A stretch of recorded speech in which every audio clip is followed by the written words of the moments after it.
Hello, I'm Mark Goldblatt, and I directed the movie that you're about to watch, The Punisher, in 1989. And this is the first Punisher picture based on the Marvel comic, which of course derived from an appearance in Daredevil comic years ago. I can't give you the dates. We made this movie in Australia, as you can see, and that's because New World Pictures, an American film production company, had a deal to amass funds in Australia to make movies in Australia employing Australian actors and technicians, which was good for us because we were planning this movie. We hadn't figured out where we were going to shoot it. It was actually written to take place in the Pacific Northwest. If you're familiar with the Punisher comic, you know that it takes place in an unnamed city. Actually, could be New York, but we weren't going to film in New York for financial reasons. So we thought Pacific Northwest would be good, kind of generic. We thought we could shoot in Seattle, maybe Vancouver. And then someone said, you know, you should come to Australia. Check it out. See how it works. So we did. Robert Mark Kamen, the producer, and I and some other producers, Rob Gorelnik, who was the executive producer, we all got on a plane. Barry Bernardi, who was a production executive at New World Pictures, we got on a plane and we flew to Sydney, Australia to meet with a potential producer, to meet with potential talent, to look at locations, to look at stage facilities to see if it would work. And of course, the great draw was that they had money in the bank ready to pay for this picture to be made. Big incentive. By the way, I just want to digress for a second and look at these main titles. You know, we always thought we wanted a very effective, very visual main title sequence. Kind of like James Bond has a great thing, kind of like a Saul Bass title. This one was created by Wayne Fitzgerald. Wayne Fitzgerald is a very well-known, was actually one of the most famous title designers in all of Hollywood, had done many, many pictures. I think he did about 370 main titles, lots of TV shows as well. He did movies such as Reds, Body Heat, Tootsie. I mean, this was a major guy. And we went through it together and discussed it and talked about it. He shot new footage. We used old footage. We used stills. This guy is Larry McCormick. Larry McCormick was an actual newscaster on Channel 5 here in LA. I believe he passed away. So we got him in for the day to kind of situate this as taking place in the United States. And also, he's a pro. He just walked in and did it. He did it every night, so he did it for us.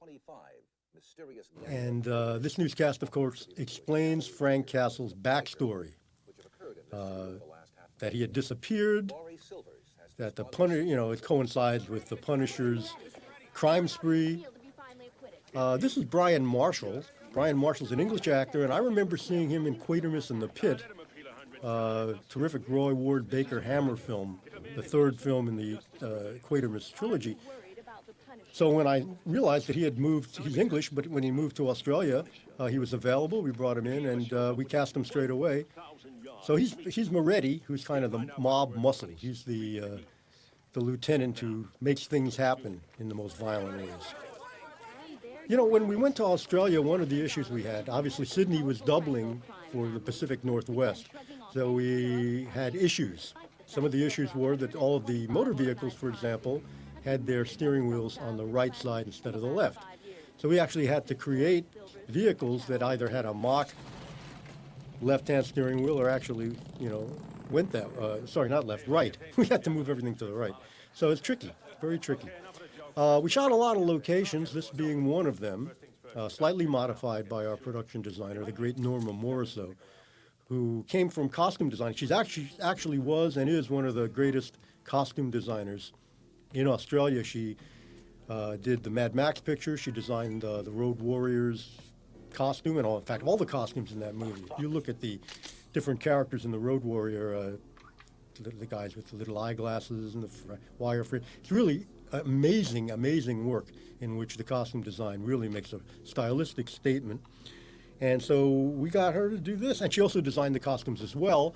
So the Punisher costume is in that tradition. She also did Crocodile Dundee. So she was very well known.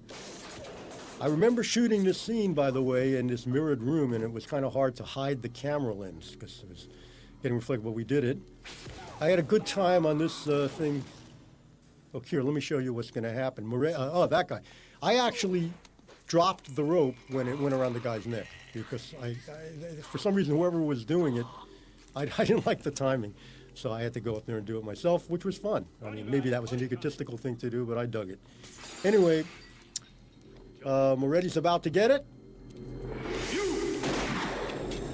And there he goes. Now, in the original cut of this picture, Moretti had a larger part because the picture didn't start on the courthouse steps, well, or with the newscast and then the courthouse steps. It had a longer backstory in which we learned about Frank Castle. We actually started the movie with Frank Castle and Lieutenant Berkowitz, played by Lou Gossett. Of course, Castle is played by Dolph Lundgren. There's Dolph now. So this is his first full-on facial appearance in the movie.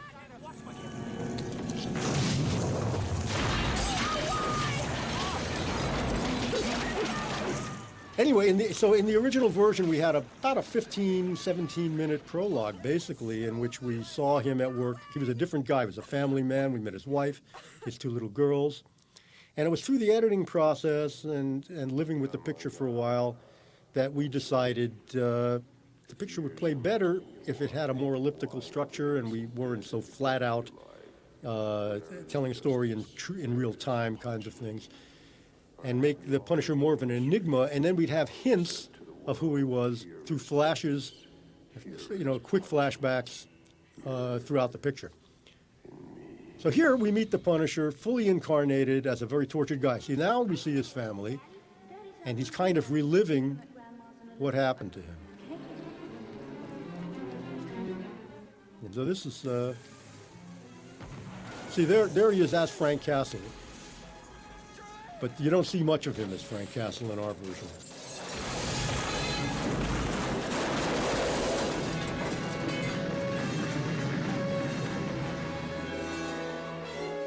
And the concept of Frank Castle actually being dead, of course we know he's alive, is a classic kind of story. In fact, I have to say we were very, very influenced by The Big Heat. I always thought Fritz Lang's picture was very similar to the Punisher's picture in a way, in which when the major character in The Big Heat, played by Glenn Ford, finds his wife blown up in a car bomb that was meant for him, it changes him, it makes him harder, and it motivates a great revenge. In this case, the Punisher goes on a complete 180. I mean, what happens is Frank Castle essentially metaphorically dies, and the Punisher is born.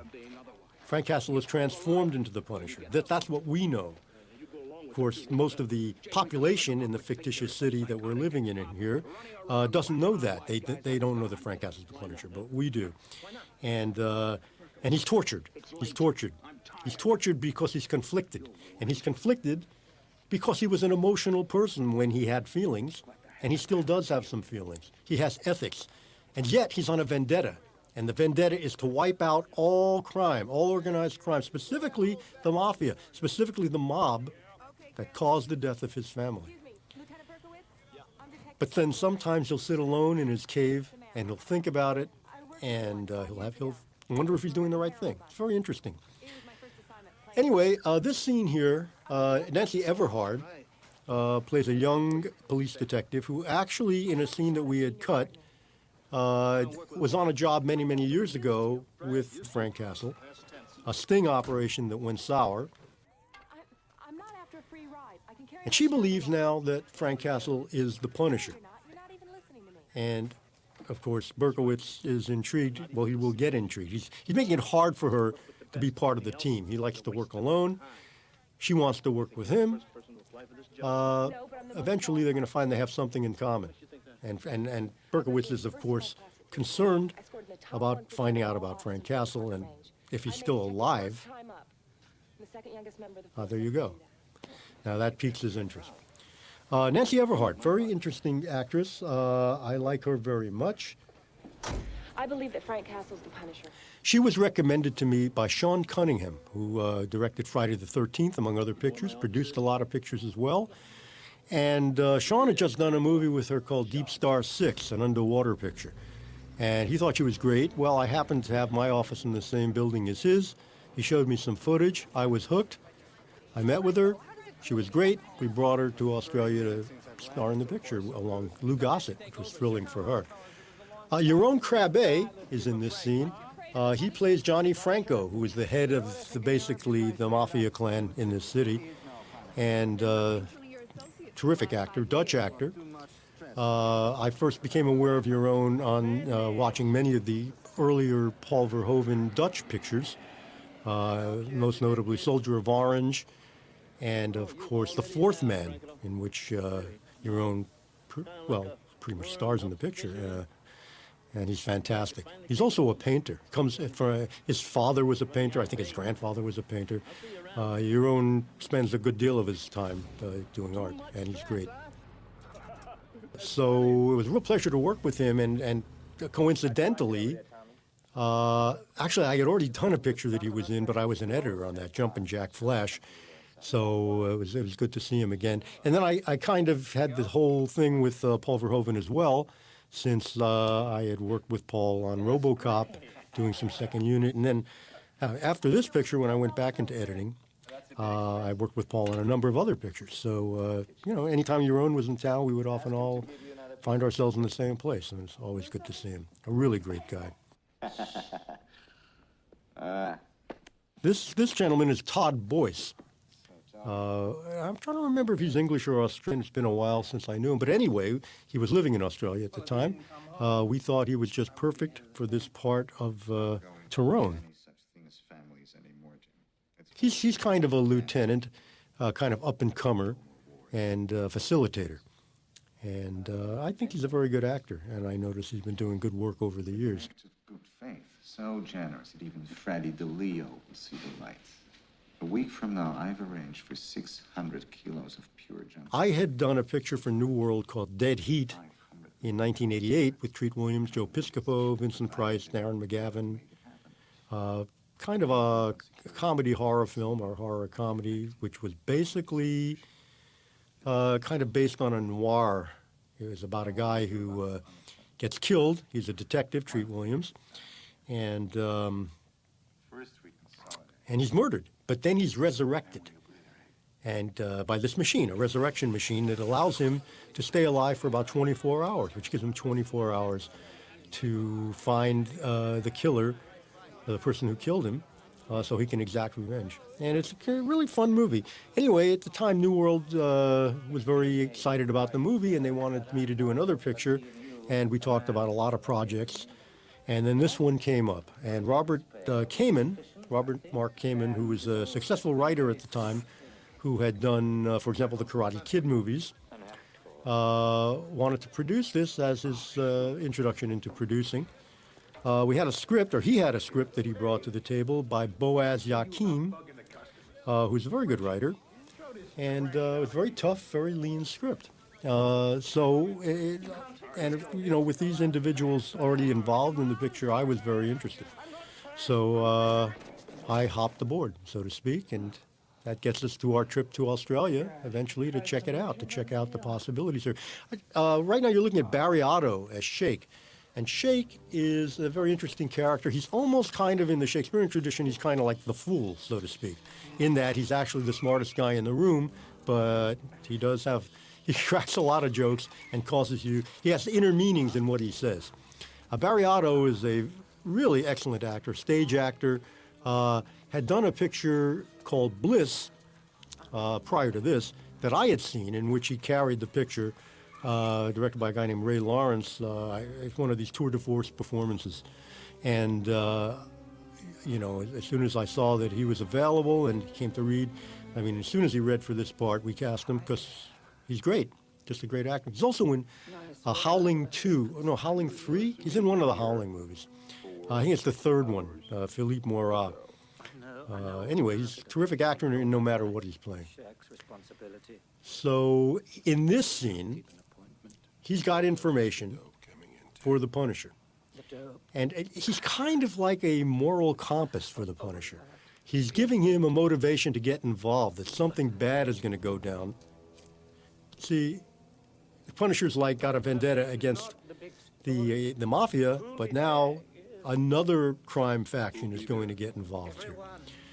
So he's giving him leads, but he's also trying to steer him towards some sort of a moral commitment.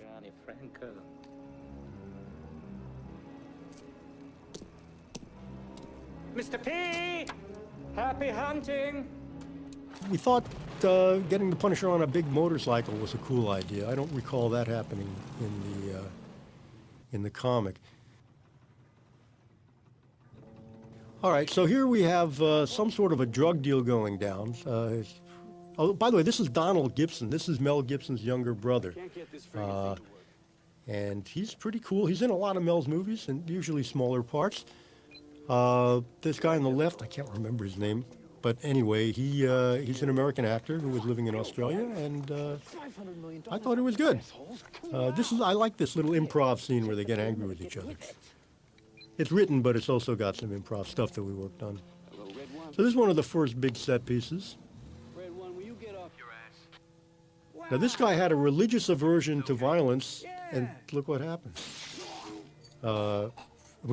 We cast him for this. He knew what the part was, and then he was squeamish about doing it. It was very strange. I like this little gag coming up right here. Everything's okay? It's dead here. It's dead here.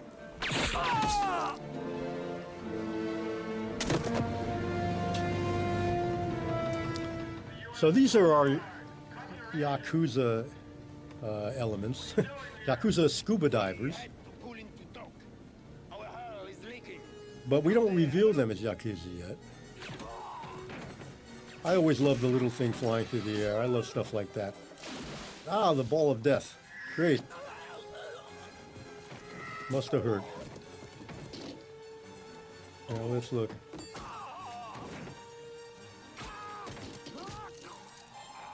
The old knife in the boot trick. That comes out of James Bond, I guess. But if it worked once, it works again.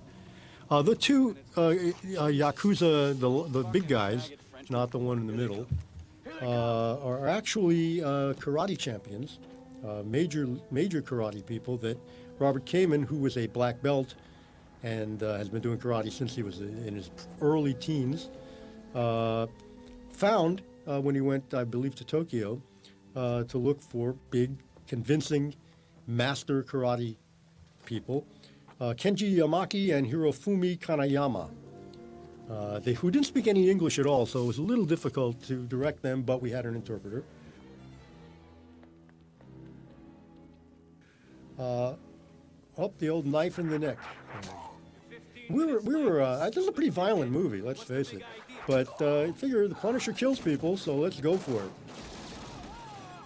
And now, of course, everything, as they say, the shit hits the fan, as we like to say. And I have to say, I had a lot of fun shooting this scene. I guess action and cinema violence is just something that I like. What can I say? Because it's all on the screen, you know. It's just, it's not real. But it's real for the duration that you're watching the movie. Dolph did this stunt. You see, there he is. You can see it's him. And we did cover it also with a double, but mostly we used Dolph. Dolph did a lot of his own stunts, the bulk of his own stunts in this movie. And we like it that way. Strangely enough, when we cast Dolph in this part, we didn't realize that Dolph actually had been a karate champion himself. We didn't even know that he was into karate. The whole karate thing probably got expanded in the film because Robert Kamen, of course, is so interested in karate anyway. But Dolph was like a European champion, former Australian and European heavyweight, full contact karate champion, in fact.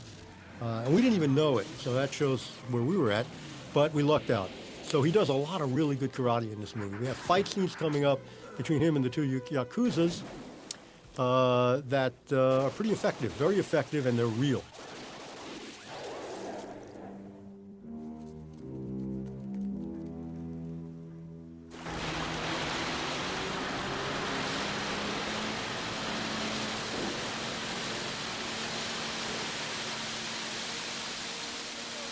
Back there. 600 kilos of dope, 7 dead wise guys, all from different families. This is a drug deal gone bad.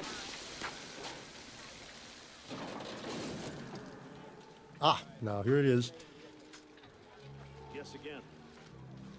So that's the Punisher's knife. So now we know the Punisher is involved, or they know, I should say, the police know that the Punisher is involved in this. Why? Who knows? Now, we did something in this movie that was very controversial. You see the Punisher's costume here, the heavy leather pants, et cetera, et cetera. We decided not to go with the Punisher logo on his shirt. And I'll tell you flat out, right off the cuff, that was a mistake. I mean, the reason we did it was we didn't want to have him wear like a, if you look at the Punisher costume in the comics of that time, they were kind of spandex suit with a big Punisher logo on his chest and stuff and kind of musculature. We didn't want spandex suit kind of thing.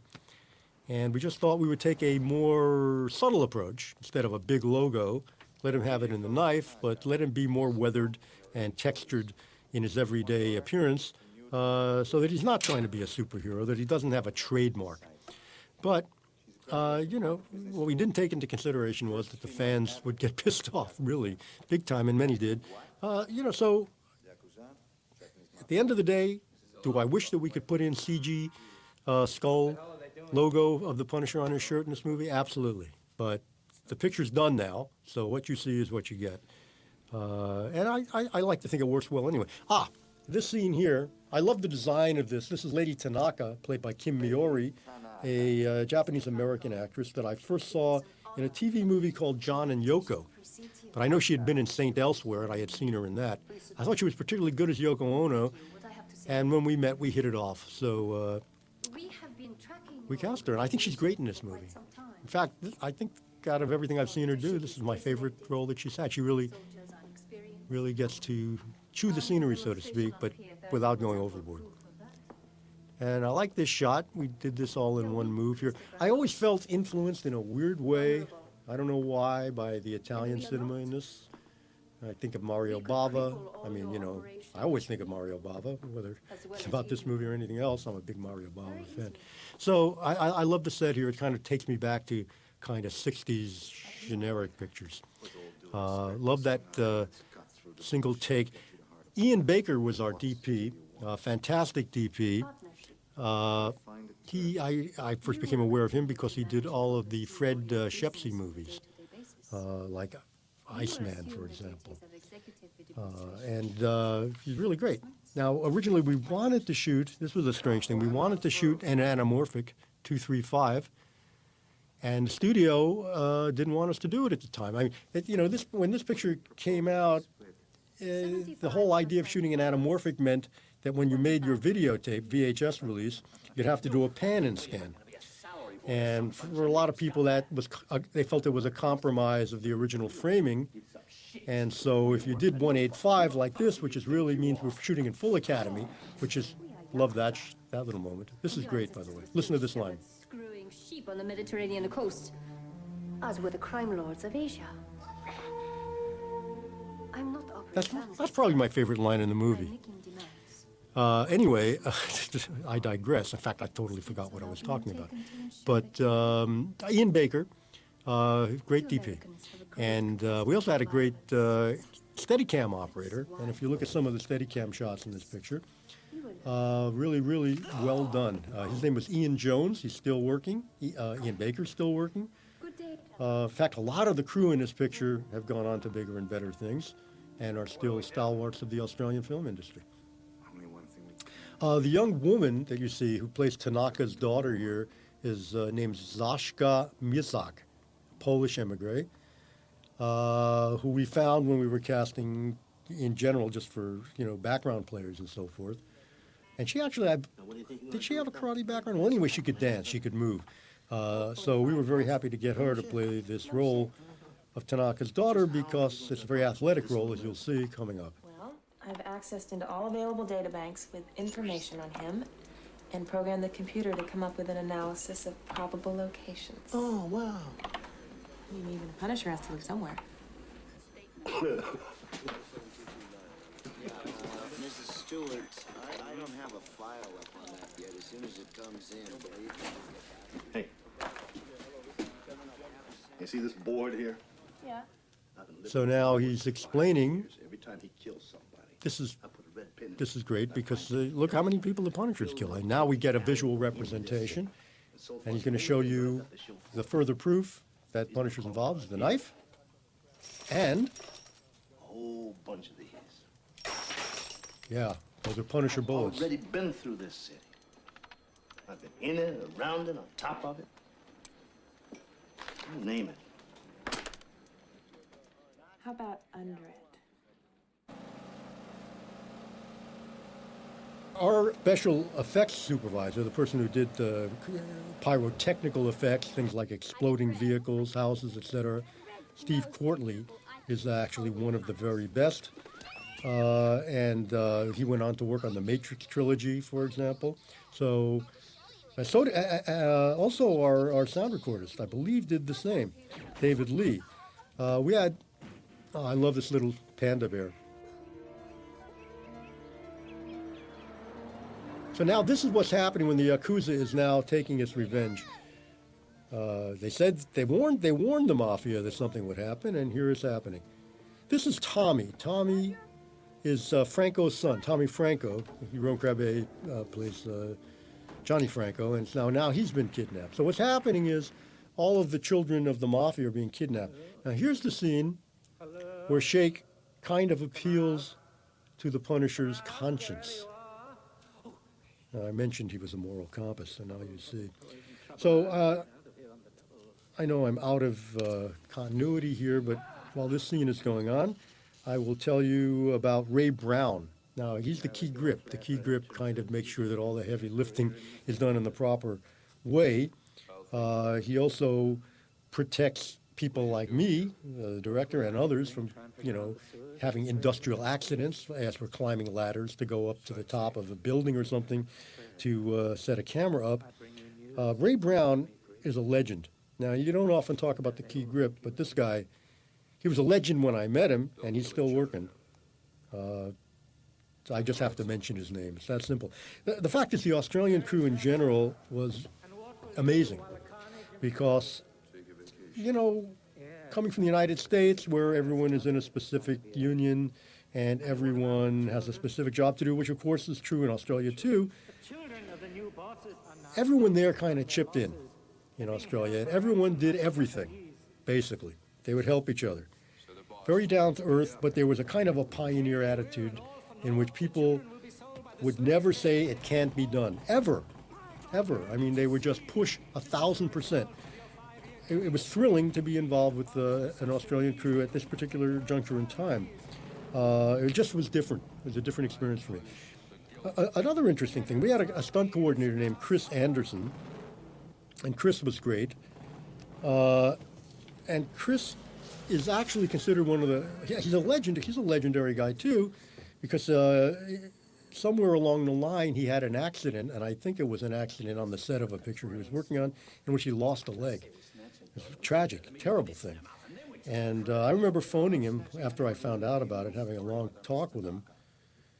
But he never gave up. He never gave up. He trained and trained and trained. He's still a stunt coordinator. He's still one of the best stunt coordinators, even with the loss of a leg. And he kind of triumphed over his setback. And so that's a pretty moving thing. And he was great to work with. Just great. We always pushed these stunts as hard as we could, but we always kept a safety net around everything so that we knew that every stunt that we were doing and every physical effect that we were doing was controllable and repeatable, because we did not want to risk anybody getting hurt or worse. The music you're hearing is composed by Dennis Dreith. And Dennis Dreith, of course, is known as one of the top orchestrators in Hollywood and has composed a number of projects, but we met and hit it off. There is a CD, I can't remember the name of the company, but you can find it online, I'm sure, of the original soundtrack to this movie, and I think it's quite good. Yeah, I'm going to. I'm not. Tim Welburn was the editor of this movie. I met Tim actually through our producer, Sue Armstrong, who did a hell of a job on this picture. And she recommended Tim. Tim had done a lot of Bruce Beresford movies and had done a picture that particularly impressed me called Mad Max 2 or The Road Warrior. Oh, I'm going to stop and show you this place. We shot these scenes at the Kendo Club. This was a real club. These were real Kendo outfits. And this was shot on location in their, I don't know, dojo or whatever it was. So I just have to point that out to you. So anyway, we're talking about Tim Welburn. I think he did a great job on this picture. My theory, being an editor myself, was to basically tell the editor kind of what I thought and then let him go. I don't want to second guess him because hopefully he'll come up, or he or she, whoever's editing, that you're collaborating with will come up with something better than you could, or different anyway. That's the whole point. You want to bring somebody in to look at your material who has a coolly objective eye. That's Zasha Misak in the back. You can see she's got good movement skills. What can I say? This is a cute scene and another nice steady cam shot that Ian Jones is doing. Anyway, I loved working with Tim. I actually, one time when my friend Stuart Gordon was doing a picture called Fortress in Australia, I recommended Tim to him. And he liked him and liked his work, and he hired him. So that was really great. And Tim didn't have to leave his native country to do it. Then why are we here, Mr. Know-It-All? I don't know. I do. We're being held for ransom. So now you've got all the kids. See this guy here? We almost cast him as in the role of Tommy. But he's Australian, and he does a pretty good job with the English dialect. By the way, these are all Australian actors. So remember that. That's something we had to do. We had to make sure we cast actors who could actually do convincing American accents, excuse me. We had to cast actors who could do acceptable American accents and convincing American accents. I want to go home. This close-up was something that we shot much later than the rest of the scene because I realized at a certain point that we needed it in close-up. We had shot that line in this shot, but I liked the close-up. The kids were great. And this is a pretty rough scene because look what happens to Tommy. Wow. We're not used to seeing kids treated like this. But, you know, on the other hand, this is what happens when violence and unthinking violence and criminality comes into the picture. There are no holes barred.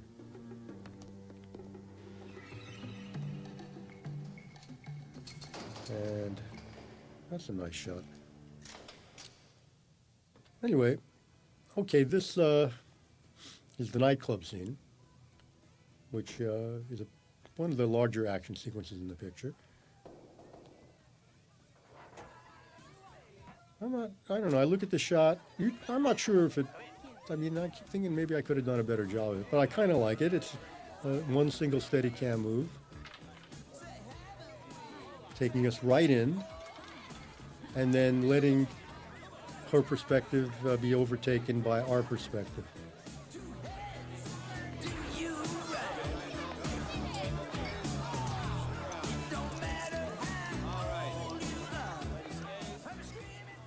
So also a nice set, feels very convincing, lots of slot machines. I like this girl on the left, not missed her, but there she's there somewhere. So now our blonde lady who came out of the limo, we come full circle and get her in the shot again. So Punisher's going to try to teach the Yakuza guys a lesson. I guess this is a Yakuza club, so that's the whole point. He's exacting some revenge.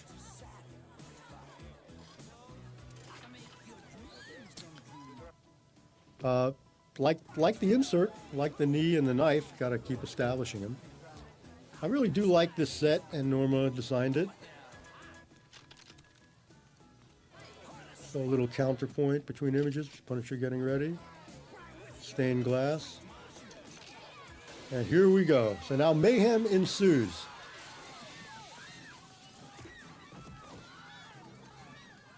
So Tim did a real good job cutting this. Of course, I put my 2 cents in too.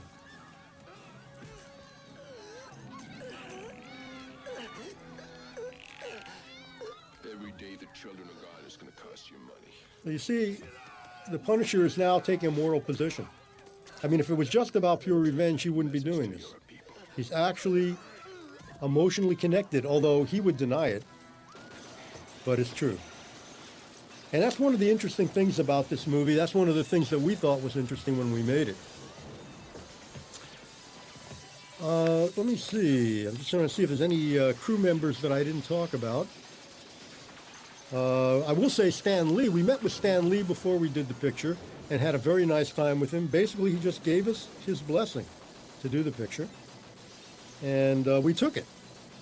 But I understand that after he saw it, he felt it was too violent.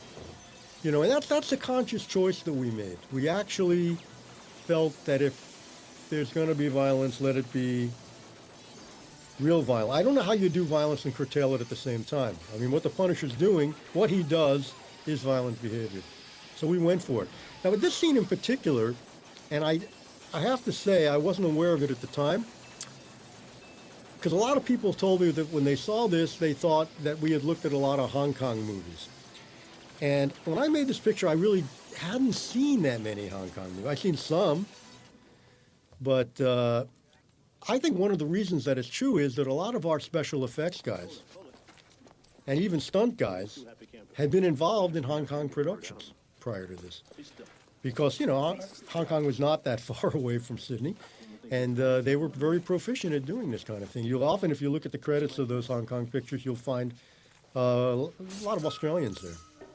So anyway, it's kind of a synchronicity too, because as I say, I hadn't seen a lot of Hong Kong movies, but I was very much into a heavy dialectical editing style and repetition of explosions and motifs to create more of a spectacle, let's say, a dance of violence or whatever. This shot here is blown up because for some reason, some mistake, we saw too much of the top of the set in the frame. So we had to blow it up to mask that out. But you're not supposed to know that, but I'm telling you, just so you could be an insider. It makes sense. They know it does, but they're wrong. Lou Gossett, great. I mean, you know, he really gives great integrity to his part.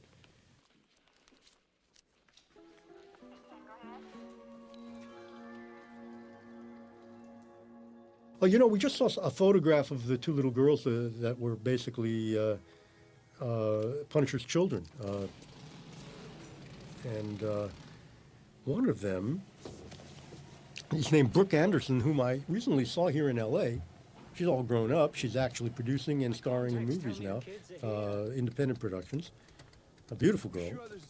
And she actually looked me up some years back just to get, because I was editing and I was fairly successful, she just wanted to brainstorm about editing and other things when she was producing her first picture here. And I just thought that was great to hear back from an actor that I had directed when she was a young child. It was really great, connecting with her. So that's a little parenthetical. Now this scene here, it was actually shot in an abandoned amusement park called Luna Park. And I used to see it from my car, sometimes on my way to work. We shot this movie on lots of locations and in a few studios as well, although none of them were soundproof. They didn't, this is before the studios, the big major studios came in and built real sound stages and a proper studio. So anyway, we had this scene, it used to take place in a lumber yard, where Punisher's kind of set up for an attack. And I saw this Luna Park and thought, my God, wouldn't it be great? We should check this place out, walk it, see if we could transpose that scene into Luna Park, which we did, and this is it. And it's very cool.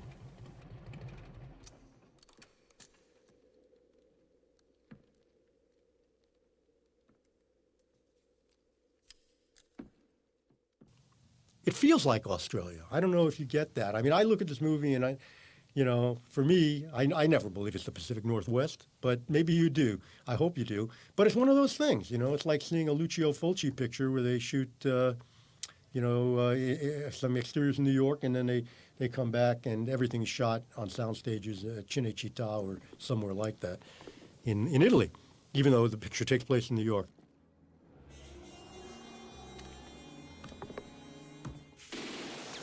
But I love this stuff, Yakuza coming down the slide. That's great. Reminds me of my days as a child in steeplechase at Coney Island, New York. I used to go to Coney Island a lot. Love the foreground Yakuza through that. Big explosions, we like those. So, I've always been a big genre fan, and the opportunity to make a picture so ripe with possibilities for genre fanatics was something I couldn't pass up. I like this little fight on the whirligig thing here.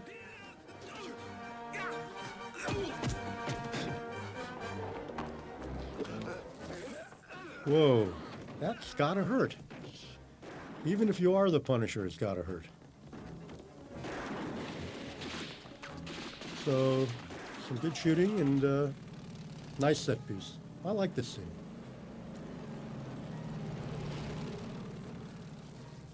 That's Lady Tanaka's daughter, I believe. You can tell by the way she holds her body. And that was a stunt guy falling into the shot, I think. No, wait. Ah, it's Dolph. Good thing, too. As I said, Dolph did a lot of his own stuff. Most of it. Whoa, you can sure take a beating. So I like this wide shot. I mean, it really helps. You know, if you're too tight in these kinds of action scenes, it gets very claustrophobic. And I always prefer to widen out and see the context.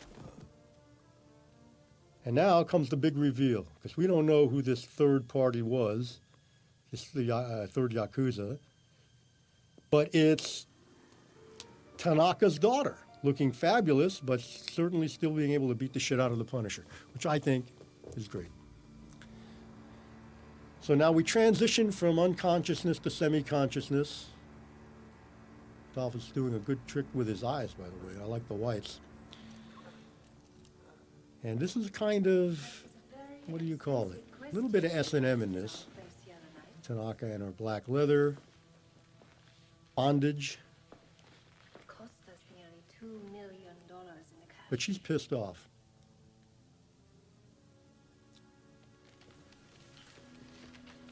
How much pain do you think that buys? And now we're going to have some snappy comebacks.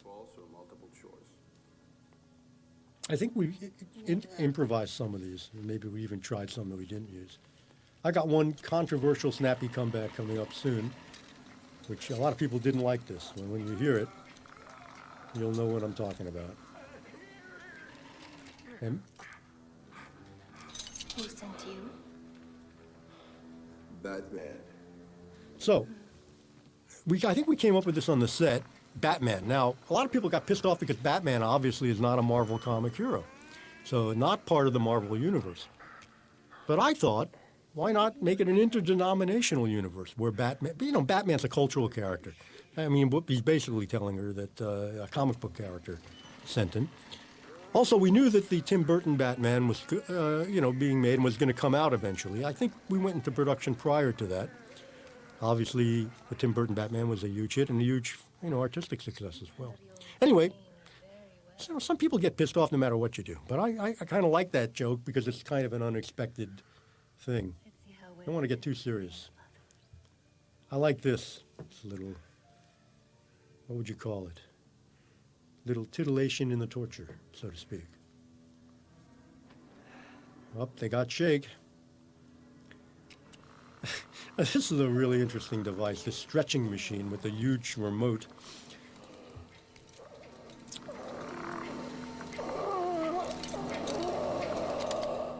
Now will you tell me? You're a very stubborn man. I think Kim Yor is quite good in this scene. I will leave you in the hands of Mr. Ito. So, Dolph Lundgren playing Frank Castle, a.k.a. the Punisher, was somebody who we knew about, of course, and had seen in Rocky IV and Masters of the Universe, and was very effective as an action star, we thought. And the idea came up, maybe he's the guy to play Frank Castle. So Robert Kamen and I went to visit him in Malibu at his house and see. It turned out he actually was a Marvel Comics fan, among other things. And, I had seen him in Rocky IV, and he played this Russian character. I knew he was European. I knew he was Swedish. I didn't, he was so good playing a Russian character, we actually wondered, well, can he speak good English? That was a silly thing to wonder about, because he spoke better English than I did, but I try. But, very smart guy. Had been a Fulbright scholar, studied all over the world. He's a very smart guy. Sometimes you look at an action star and automatically people think that action stars may be all brawn and no brain. Au contraire, this is a very cultured individual. And the other thing is he was very funny. Had a very loose persona, really. And we thought, wow, if we can get that persona in the Frank Castle part and then use his great physical gravitas for the Punisher, we're in great shape. And he was very, very excited about doing it, worked very hard.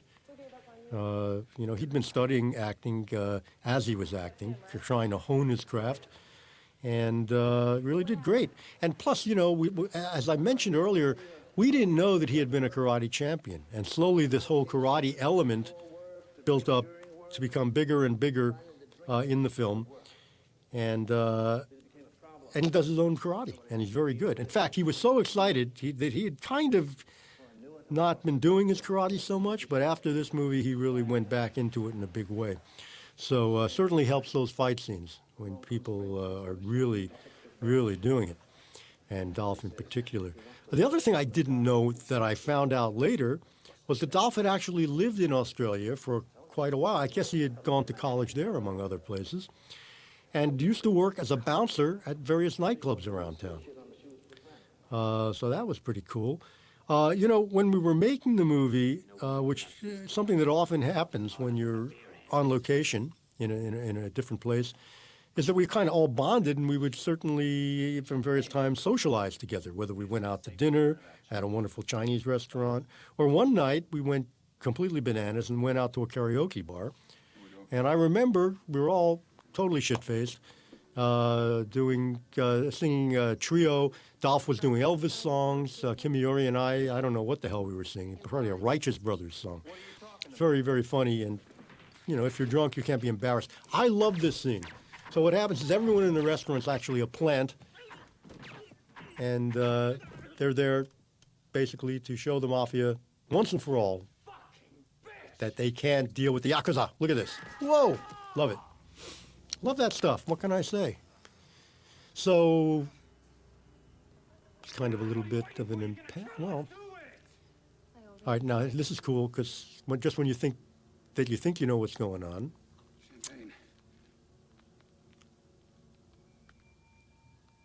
See? So they've been poisoned by their champagne. Except for the one guy, he didn't drink the champagne because he's on medication. Just said it.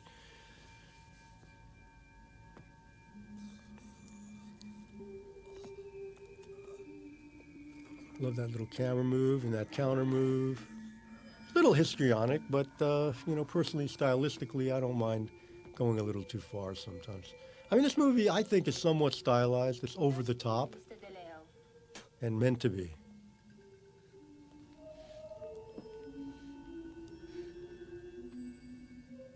Great jacket she's got on. And that's Norma Morris's. I mean, her touch is evident throughout this movie. Please, accept the chaser.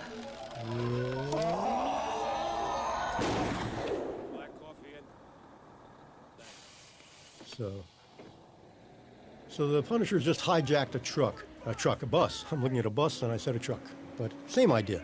This guy actually was an American who was living in Australia, and he's very convincing.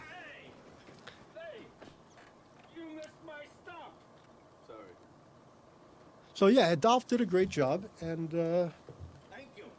for a lot of people, he's the definitive Punisher. I mean, I've seen all the other Punisher movies. I like them all, and it's interesting. They're all different. They all have a different tone.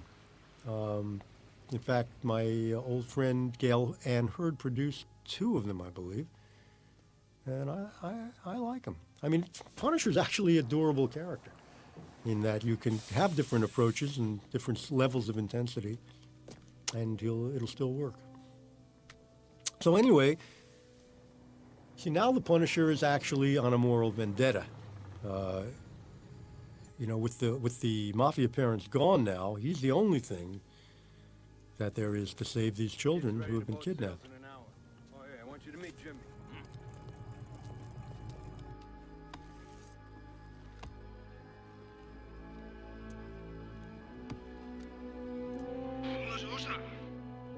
Wake up!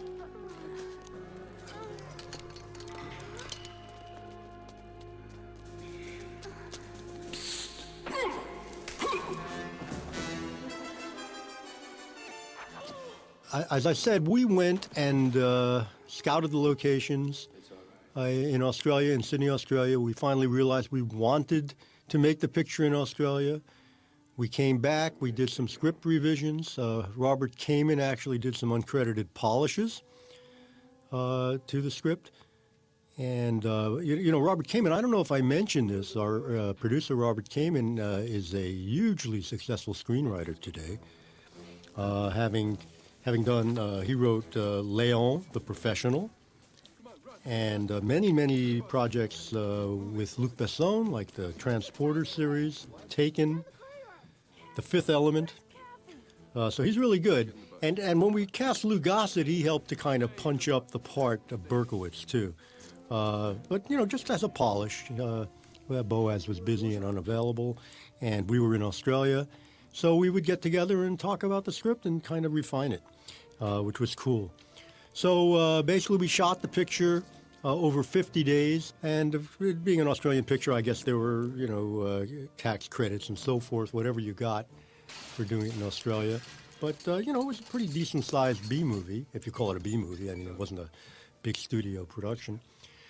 And everything went smoothly. We brought the picture back to the United States. We did the editing. We previewed it once. We had the longer version, which is often known as the work print version. We decided that we would take the first 15, 20 minutes out, shorten the picture, make it more elliptical in structure. And we did that.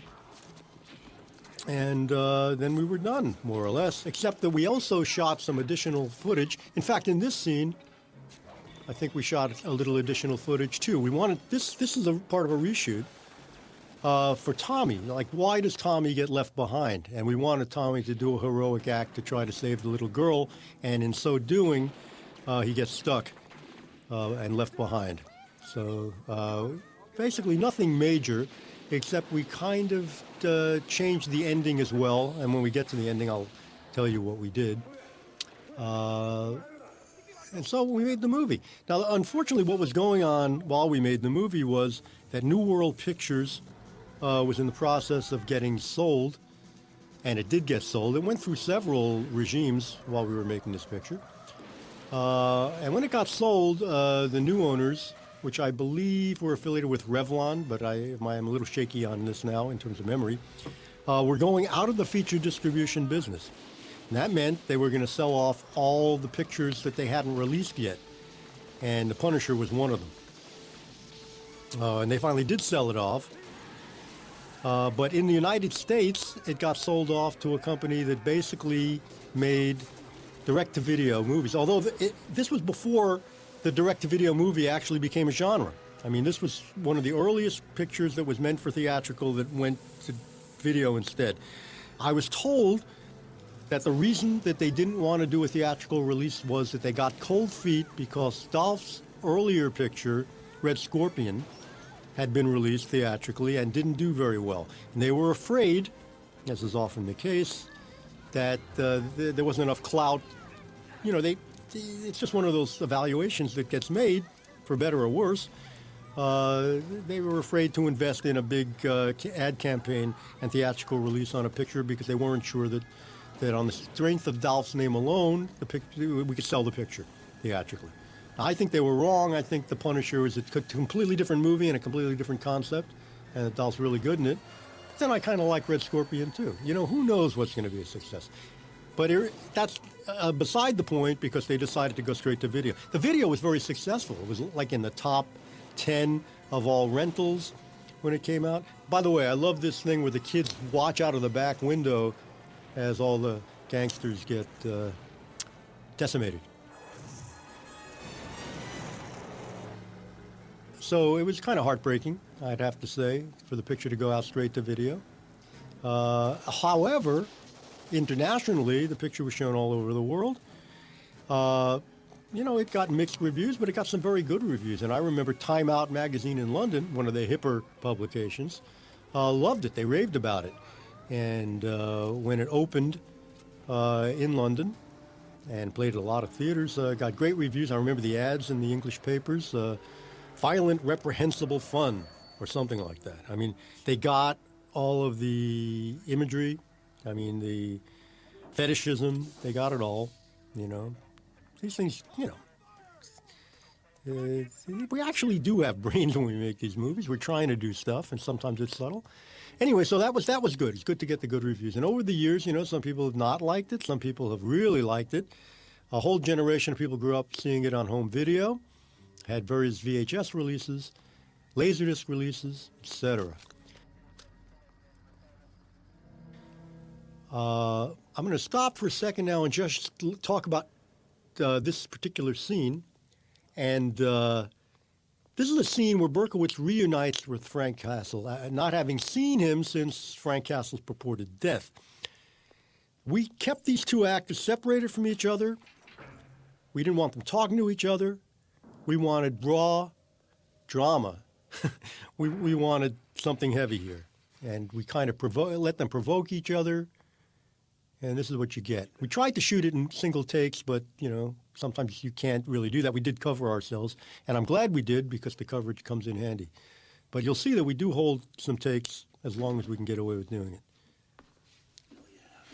And I like this scene. It's very dramatic. Well, I'll give you the opportunity to watch it without my voice when you choose to play it without the commentary. So I will continue talking. So, MPAA. All right, so anyway, we made the movie. It was about to go to video because now I got a phone call from New World. Yes, they're going to release the picture, but they're going to release it on VHS. And the thing is, it's got to get cut down to an R rating because right now it doesn't get an R. It gets, I don't know if it was an X or an NC-17 back in those days. Might have been X, doesn't matter. That's not going to fly. So I didn't want to cut anything down because I don't really like cutting things down. But, I'm a film editor. I've had to do it on many occasions. I think on Dead Heat, we had to bring it to the MPAA like 9 times, literally. And it was a war of attrition. But I had to do it. And basically, I was editing some movie. I think I was doing Predator 2 at the time. And they said, well, we'd like you to cut it down. Well, here's the guidelines. They actually had a list of things that I had to trim. And they said, cut it down, but if you can't do it or won't do it, we'll do it for you. So, of course, I wasn't going to let them do it for me. I mean, if it was going to be painful, I was going to go through the pain and do it myself, so at least I knew what we got. So I did make trims, and they were usually trims about violent moments, blood squibs going on too long, too much shrapnel coming out of somebody's body, Lady Tanaka getting a knife actually entering her forehead as opposed to, is it a forehead or a neck? Well, we'll find out when we look. I can't even remember. I think it's a forehead. Anyway, things like that. And I did it. I did it under duress, but I did it. Oh, by the way, this tunnel here, this is in some college on the outskirts of Sydney, Australia. We found it, great location. Have to just mention that. And this, again, this is a montage that's created out of footage that wasn't meant to go this way at all because this was all told in a linear fashion in the original cut. In a few moments, Frank Castle, the ex-police I cut it down. They passed it to an R on the first screening, so I didn't have to keep sending it back. And that was a relief, but it didn't make me happy. As I said, the picture went uncut in many countries in the world, and then also I imagine some markets made their own snippets. I've got the Japanese Laserdisc, which was uncut. This Blu-ray disc that you're looking at now is uncut. And uncut, what that means is it's the director's cut. And the director's cut is the version that I, as the director of this picture, stand behind. And that means that if you have access to the work print version, the longer version, with the old beginning and the old ending, it's interesting to look at that in an academic way and in a historical way. But frankly, that's not the version I stand behind. My favorite director's cut is the uncut for censorship, uncensored cut that you're watching now. By the way, this scene here with Sam Leary and the Punisher was the first scene that we shot, to my recollection. So, sometimes the first thing you shoot may not be as perfect as things that come later, because it takes a while sometimes for the actors to get into character. But it's got some cool stuff in it. I mean, I like it. But just so you know, that is the first scene we shot. Call him. What? I said, call him. Well, directing actors is an interesting thing. And my theory about acting, and certainly holds true for the relationship I had with Dolph in this picture, is you've got to give them space. You've got to give them space to do what they do. And then you got to give them feedback if you think they've gone too far or not far enough. Too much intensity, not enough intensity, too many pauses, whatever. But basically, you've got to, I think you give them metaphors of things to think about conceptually that may allow them to get to certain places psychologically that maybe they can't get to on their own, if that's the case. I mean, this is a tortured character, and it's interesting. So, I mean, I would talk to him about the scenes and just get him into a space and give him my interpretation. But I wouldn't try to give him line readings or anything like that. I don't believe in that, and I don't think any actor deserves that. I mean, they have to come up with their own intentionality, and they have to come up with their own performance. Which is why they say that in directing, one of the 95%. I mean, if you have a good script and good actors, 95% of the work is done. Now that may or may not be true, but if you have a good text and good performances, that's a lot of it. Obviously, directing is not just about eliciting performances. It's also about telling a story visually. It's about pacing. It's about rhythm. It's about counterpoint. About a lot of things. So it's everything, really, because all the department heads are looking to you for your feedback. Do you like it like this, or do you like it like that? Do you like the light like this, or do you like the light like that? Is there too much makeup on here or not enough? Lots of decisions to be made.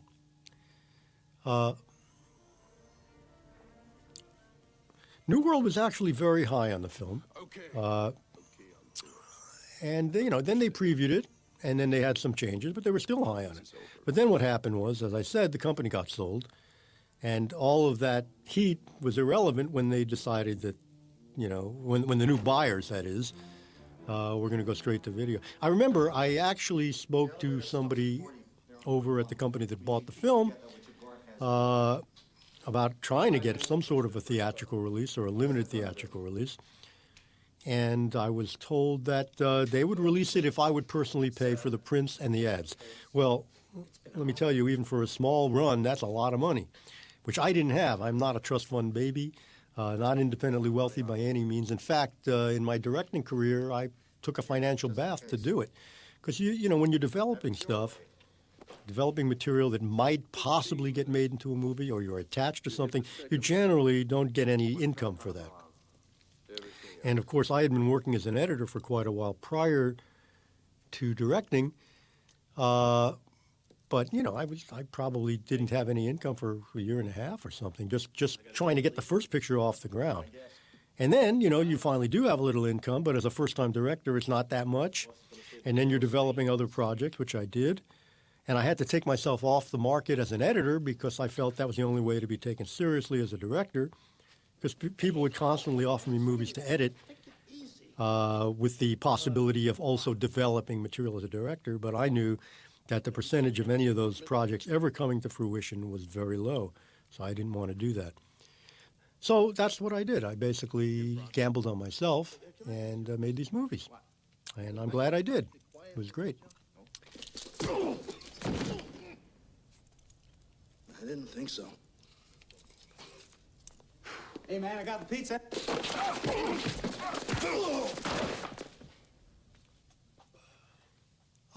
By the way, I just want to say this thing with the pizza, Lou improvised that during the making of the first take. So there you go.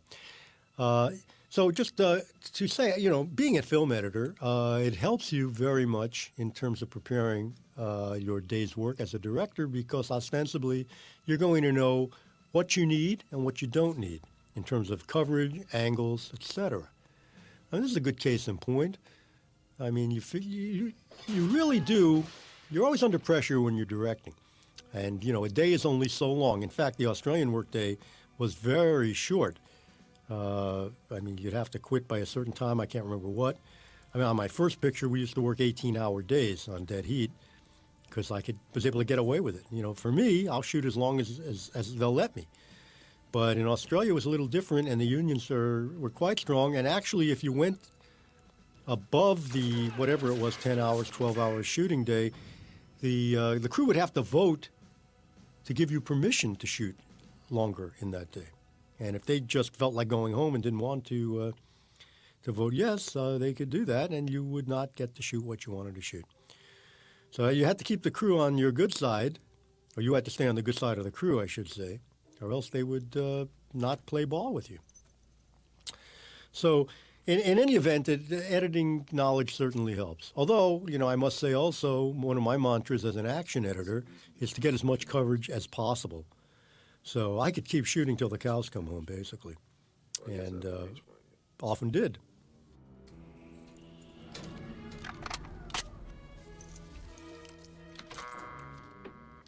So in terms of shooting an action scene, those were the scenes mostly that we did storyboard out more precisely than most of the dialogue scenes. Dialogue scenes you're going to cover, at least I would, cover in classical ways. You know, there's medium shots, there's over-the-shoulders, close-ups, etc. Here you'll have some, this is a straight shot, tight shot, two-shot, side shot, close-ups. You know, you kind of figure out what you're going to get. Now, because I'm into a dialectical editing scheme, which is to say cutting between different shots to create intensity, you don't want to cut back and forth between the same angles. So which is why when you get more angles, you're better off, at least for an action scene. So even though I might storyboard something, we try to shoot with as many cameras as we could get. On this picture, I mean, in some of the big things like explosions, you might have 5 or 6 cameras. But something like this is probably 1 or 2 cameras. I can't remember how many cameras we had here. I like shooting with 2 cameras if you can do it, but sometimes it's not advantageous to do it if you're in a constricted set. So you just have to be flexible and go with the moment. And plus, you know, the way things are going in terms of your shooting day and the way things are going in terms of your performances and trajectories will cause you to make certain decisions on what you're going to do in the next setup that you may not have been able to anticipate. Now, here's something that we did. We shot out the fuse box, and now you've got emergency lighting in the scene, and it's all red. And I did something here that I worked out with Ian Baker. We actually shot all these scenes in red light. And honestly, in hindsight, the reason we did it was we wanted these scenes to play in red light to the point where it became irritating. I was afraid if I shot it straight, the studio would probably make me not do it in red. They were very upset that I did this, actually, but I thought it would be better. And for better or worse, that's what you got. So it's all in red. But they didn't tell me not to, that's the thing, and it was in the script, so I mean, I think I was justified in doing it. And we've seen plenty of the film in color, so a little red is good. Because red, you know, it's the old Hitchcockian thing. Psychologically, it puts you in a sense of unease. Which leads us to the big fight scene between the 2 Yakuza and Dolph. So this is the climactic fight scene. And it's pretty cool. I mean, this is the real thing. Now now this scene had been rehearsed, but there are variations within each take in which they're actually doing different things. Because these karate guys are not professional stuntmen. So a lot, I mean, part of it's improvised. I mean, I think they're really going at it here. You know, there's variations from take to take. Now, what we did was we would shoot this in a. Now, just looking at this, very good. We would shoot this with some wide shots like that, and some coverage. But then we would do a lot of Steadicam work with the fights. Like this is all done on Steadicam, so we could kind of angle ourselves around and kind of follow the action. I don't think this was, I mean, no, this wasn't that hard to cut this thing together. Let me say, so the editing of this actually was pretty straightforward. You just had to have a continuity of action. And we did enough takes where we could keep it flowing pretty well. So this is one of the big climactic scenes. Let's look at this. Okay, so that impact through the knife blades that you see, which is a special effect, I know for a fact that the R version of that you had to cut it out. You couldn't have the knives actually going through the body. So you know you're seeing the real bona fide unrated version of this movie. So here Shake is going to escape from the sewer and have his confrontation, his one meeting with Berkowitz outside a nice office building in Sydney, doubling for Seattle.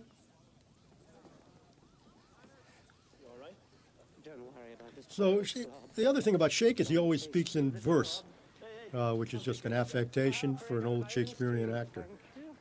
Interesting character. And, Barry Otto perfectly suited for it. All right, so Berkowitz now knows that the Punisher is involved yet again, but he's always a little late on the trail. So now here's a interesting moment. This is Franco meeting up. Well, he will meet up with Tanaka, but be forced to make a terrible choice. Dolly! Dad! Dolly! How long is it going to take to get an elevator? It's hard to say. Elevator is a very temperamental thing. So are cops that don't like being jerked around. Now, how long? 10 minutes. How long? Hey, how long? 5 minutes. So this is the final confrontation between Franco and Lady Tanaka, Let him go. and she's going to give him an ultimatum. Got on everything you wanted. Not quite yet. So another moral imperative, but some sneaky stuff going on in the background. Oh, this is cool. I like this fight between Tanaka's daughter and Dolph, because she's a good match for him. Fancy footwork. And this will be the uncut version. So let's see how this works.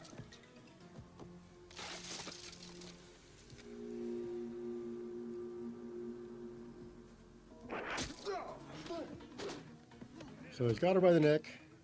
And again, this is pretty violent for its time, or probably any time.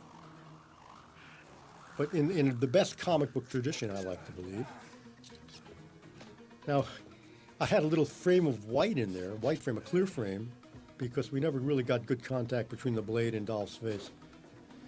So now this choking. See, there's a quick cut of her head, very quick, subliminal cut, in which he basically breaks her neck. I remember we had to take that out to get our R rating. Now, there's you have professional actors here like your own, and certainly Louis Gossett, and then Dolph, who had done less acting. But I mean, all of them worked very well together. I'd say that they helped each other. I think on this picture, Lou and Dolph really worked well together, and Dolph was happy to get some tips from Lou.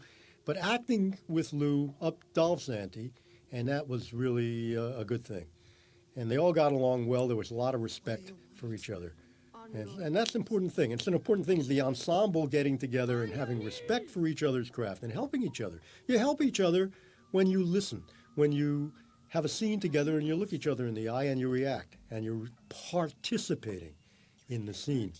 Not all actors will do that to the same degree, but that's what they all should do. That's the job. So here's the ultimatum now. I talked about this before. Franco has to take his own life to save the life of his son, not even being sure that Tanaka will let the son live. Pull that trigger, Mr. Franco. Now. This is part of your education. You watch.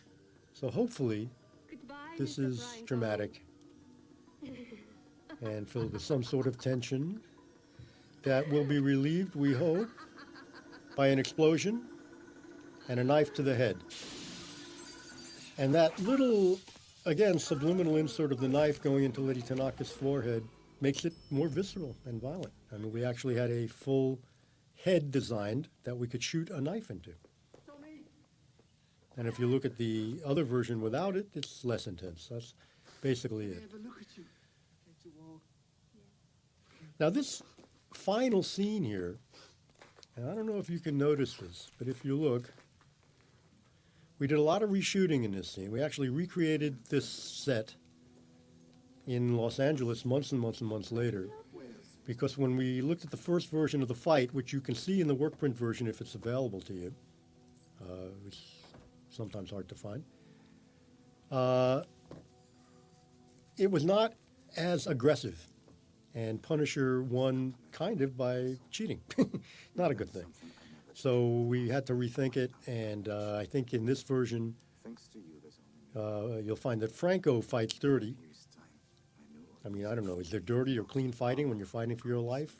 That's a question I can't answer, but it's got to do with the moral issues here that are involved and the decisions that people make when they do choose violence. So, Yaron, of course, did his own work on this, and he's not a stuntman. It was meant to be a scrappy street fight. So, see how this works. And then, of course, the aftermath, the scene where young Tommy has to confront the Punisher, we did some reshooting with that as well. See if you can determine, through careful observation, the fact that Tommy is almost a year older in some of the shots. I think we did a good job of matching the scene.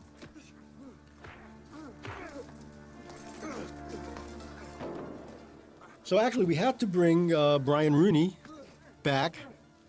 Brian Rooney plays Tommy, back to Los Angeles to shoot this scene. Interesting story. Brian, I'm trying to remember how old he was. He must have been 15 or something, 14. But he looked a lot younger. And because we didn't have much money to do this additional shooting, I basically had Brian stay at our house.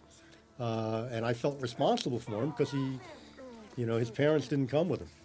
And I remember we were living in Santa Monica at the time, and Brian wanted to go out and party, and I was like really protective.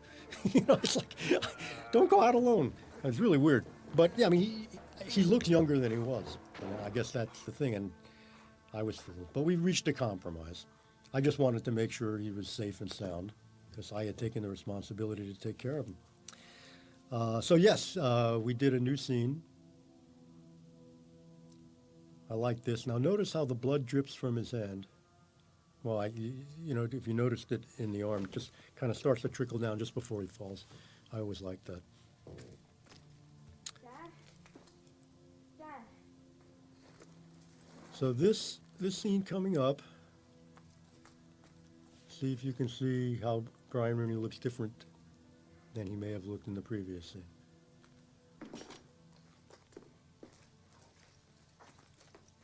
It's very subtle, but it's definitely there.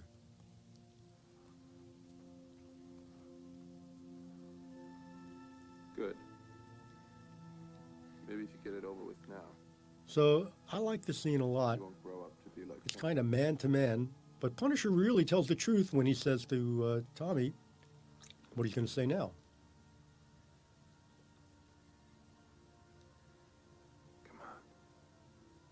I think the Punisher wouldn't care one way or the other if Tommy was to blow his brains out, because he doesn't really care.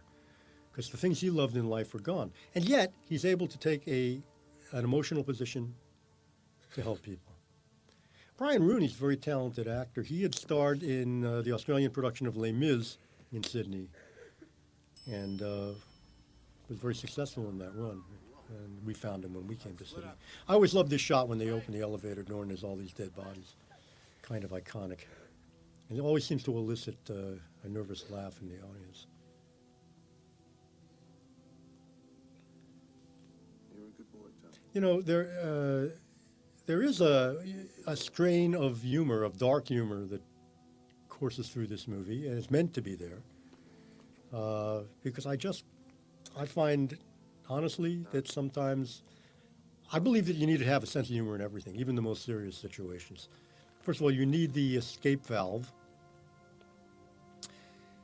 And plus, you know, this is a bigger-than-life comic book. It's exaggerated and stylized, and there's something humorous about it. I don't know. I always think of, there's a great comic book from the 50s called Plastic Man that I've always loved, and it's about a guy who can stretch like a Turkish taffy bar and do stuff. A superhero with dark glasses. But I always found it very funny. It's very funny, and yet you can look at it in a very straight way, too, as a narrative. This is a very downbeat ending, which commercially was, you know, you could say commercially it's a mistake.